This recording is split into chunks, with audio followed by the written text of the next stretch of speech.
আমি ভালোবাসতে জানি, আপন করে কাছে টেনে নিতেও জানি। খুব করে চাই না, কিন্তু আমি যতটুকু তাকে দিয়েছি ততটুকুই চাই, এর বেশি চাই না।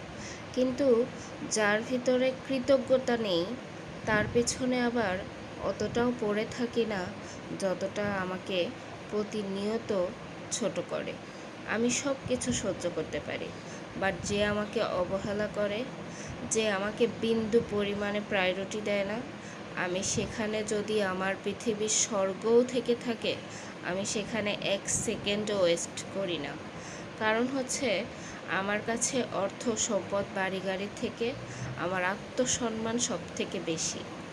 আমার আত্মসম্মান নিয়ে আমি সারা জীবন একা বাঁচতে চাই, কিন্তু কারো কাছে বিন্দু পরিমাণে প্রায়োরিটিহীন হয়ে থাকতে চাই না।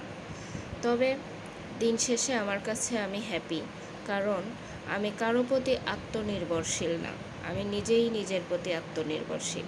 আমার আল্লাহ তাআলা অনেক ভালোবেসে আমাকে একটা জায়গা করে দিয়েছে, যেটা হয়তো আমি রিজার্ভ করি না, তারপরও হয়তো আমি আমার কর্মফলের কারণে পেয়েছি সেটার জন্য আমি আমার আল্লাহ তাআলার কাছে সারা জীবন কৃতজ্ঞ থাকবো, যে আমার আল্লাহ তাআলা আমার নীরব কান্না, আমার চাপা কান্না আমাকে সারা জীবন আটকে রাখেনি, আমাকে সেখান থেকে বের হওয়ার তৌফিক দিয়েছে। আমি সেখান থেকে বের হতে পেরেছি ইনশাল্লাহ। বাকি জীবন আমি আমার মতো করে বাঁচতে চাই। বাকি জীবন আমি আমার শখ আহ্লাদ সব কিছু আমি আমার নিজের উপর আত্মনির্ভরশীল হয়ে থাকতে চাই।